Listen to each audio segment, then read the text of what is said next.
So first impressions, it seems well built. For Harbor Freight, I'm pretty impressed. What's going on, and welcome back to the channel. In today's video, we're going to be unboxing the brand new Predator 350 portable power station.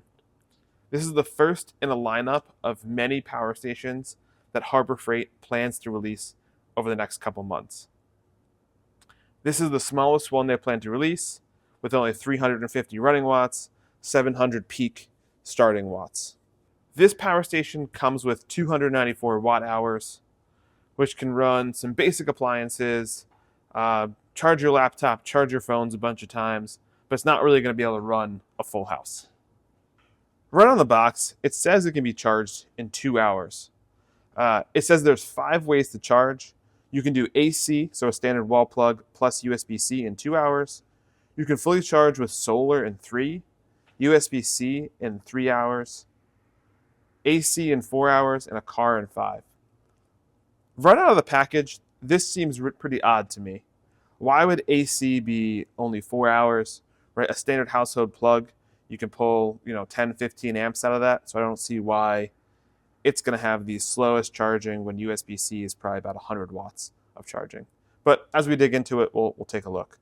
It comes pretty well packaged. In the top here, you have a car plug. This looks like an Anderson power pole style and your typical cigarette plug. Here's your AC cord. This is a pretty standard AC cord. This is your typical one you would have like on a computer, and then your 3-plug there. And then here's your solar charging cord. So if you can see on the end here, it looks like it has that same Anderson power pole on the end, and then it has your standard solar connectors here. So it comes with 3 charging wires, which I think out of the box is pretty nice. And it comes pretty well packaged, right? It comes nice with some nice cardboard in there. So we're going to pop that out. All right, toss that off to the side. And then it comes in this, plastic wrapped. So we're going to pull it out. Let's take a look. So first impressions, it seems well built. For Harbor Freight, I'm pretty impressed. So right on the package, it says fully charged before first use or voids warranty. I already charged it fully, and we can jump straight into it. Right on the front here, you can see there's a power button. You can turn it on, and you can see the display is showing 100%. So just to do an overview of the front, you have 2 AC plugs up here that can do 120 volts. It says pure sine wave, which is great to see that it's got a pure sine wave. You can push this button to turn on the AC power. It lights up green, and it says here, time to empty. So there's nothing drawing on it right now. It says it's got 36 minutes remaining. It also shows a little indicator here of which plug you have active, and it shows that you're drawing 0 watts at this time. Can turn that off. Then I can turn on the USB. It shows up with this little USB logo. Shows how many watts you're going to put out, or how many watts you're using. The little light lights up here, and it says 99 minutes and 59 seconds remaining on this. So we can turn that off, and we can just do standard DC cigarette plug here. That's usually about 10 amps that you can pull out of there. Oh, it says 12 volts, 10 amps. And it shows the little cigarette plug on the side there. Same thing as I said before. Turn that off. All right, and then how do you charge this thing? On the back here. So here's the inputs. So you've got your standard 110 volt input here, and then you've got your Anderson power pole for your car charging and your solar charging on the back here. The reason this charge is so slow is because this 120 volt input here only takes at 100 watts, whereas this solar or the car charger takes at 120 watts.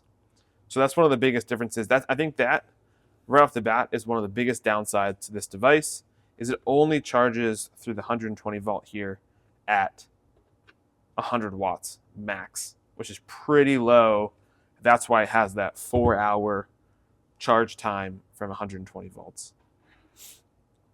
There is one other way to charge this device, and it is through the USB-C power delivery input here.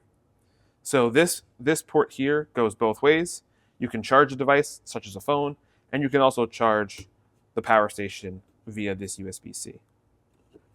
All right, let's put it to the test. So here I have a kilowatt. I'll put the link in the description for one of these.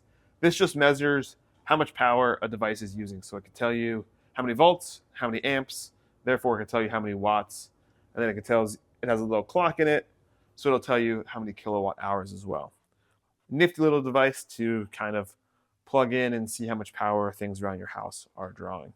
And I'm going to plug this in just like such. And you can see here on the volt screen, it is putting out about 119.1 volts, which is spot on for a device like this. All right, I have my good old-fashioned Milwaukee M12 battery charger here. So let's plug this in and see how well it charges. So I'm going to switch it over from volts. I'm going to do watts just to get some frame of reference. So looking at it now, just the charger plugged in alone is pulling 0.5 watts. So let's pop a battery in it and see if it charges it. This one I think is pretty dead, so we'll just pop it in. All right, so the charger lights up and indicates that it's charging. All right, so that's pretty cool. So that's pulling 40 watts through the kilowatt. Let's actually pop the kilowatt out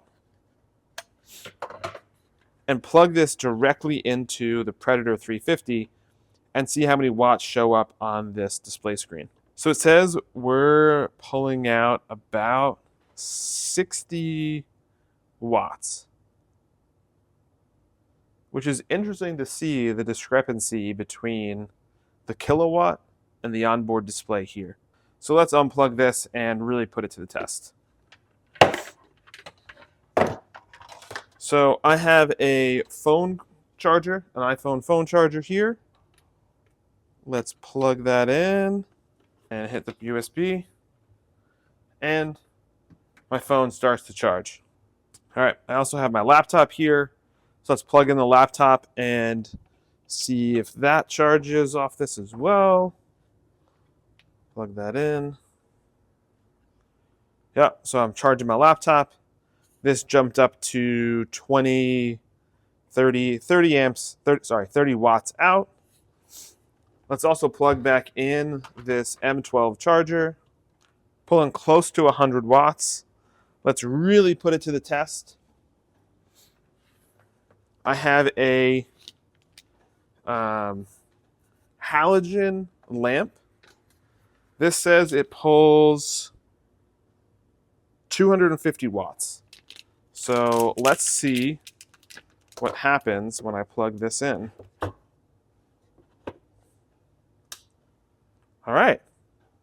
So it's pulling out right now between my laptop, the phone, the Milwaukee charger, and the halogen light, right about 300 watts. All right, so we're about 20 minutes into using this device. We're charging the battery here, which is actually done charging. It's fully charged. My phone, still charging, it's at 75%. And then we have the halogen light and the laptop still pulling off of it. Right now we're pulling about 275 watts. And the battery is at about 65%. So let's unplug everything and plug it into charge. Let's test out all the different charging methods. All right, so we just ran the device from about 100 to 65%. And now let's test out some of the different methods in which you can charge this Predator 350. Let's start with the most common, and that is going to be the 100 watt 120 volt AC plug. All right, so I have the kilowatt set up here.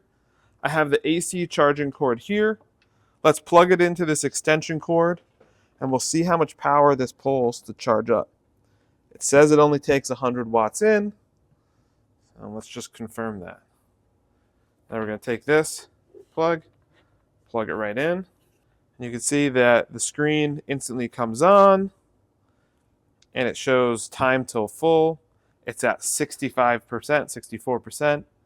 And it's pulling in right now about 80 watts, 79, 80 watts on this display.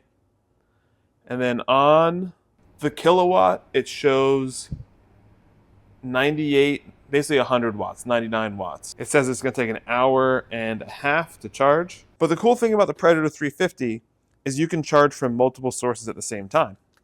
So I have a 90 watt laptop charger for USB-C here. Let's plug that in and see if that time to charge jumps up. All right, so I'm going to plug this USB-C into the input device here and see if our time to charge drops by anything. So the device recognizes that there's a USB-C and a 120 plugged in. It's pulling in about 160 watts on its display, 170 watts. And the time to charge dropped down to 43 minutes. On the kilowatt, it shows that we're pulling about 205 watts. All right, so the next test we're going to do is the car charger. So I'm going to take the cigarette plug it into the car outlet, and then I'm going to take the Anderson power pole and plug it into the input section on the back of the battery. This device is awesome because you can charge it while using it. So you may have solar power for a little bit, or you may be running a generator for a little bit and you want to charge up this device. You can charge it, but also use it to power any of your devices. All right, so we've been charging and drawing power for a few minutes here. But what I want to test is to see, does the device still operate when power is cut? So I have both of these extension cords that are charging via USB-C and AC power, which is delivering about 170 watts right now. I'm going to just unplug this completely and see what happens. So power's cut, no gap in charging. The light didn't flicker on that at all. It just seamlessly switched over. That's awesome. Let me know in the comments how you want me to test this, what specs you want to see, anything else out of this device. I'll happily make a YouTube short or another long form video for you guys to check it out. This device, right out of the box, great first impressions, super useful. I'm really happy that Harbor Freight is breaking into this space. This device cost me $200 in the store. That's pretty pricey for what you get in today's day and age. For 300 running watts, 294 watt hours, you can get some EcoFlows, Blue Eddies, some of those other devices with the same similar specs for the 150, like 130 to 175 range, right? 150 in the middle of the road. I am impatiently waiting and checking Harbor Freight's website just about every other day for the rest of the lineup to see when they come out with it. Super excited. Overall, great device. Harbor Freight, great work. If you guys like this video, please like, comment, and subscribe, and we'll see you in the next one.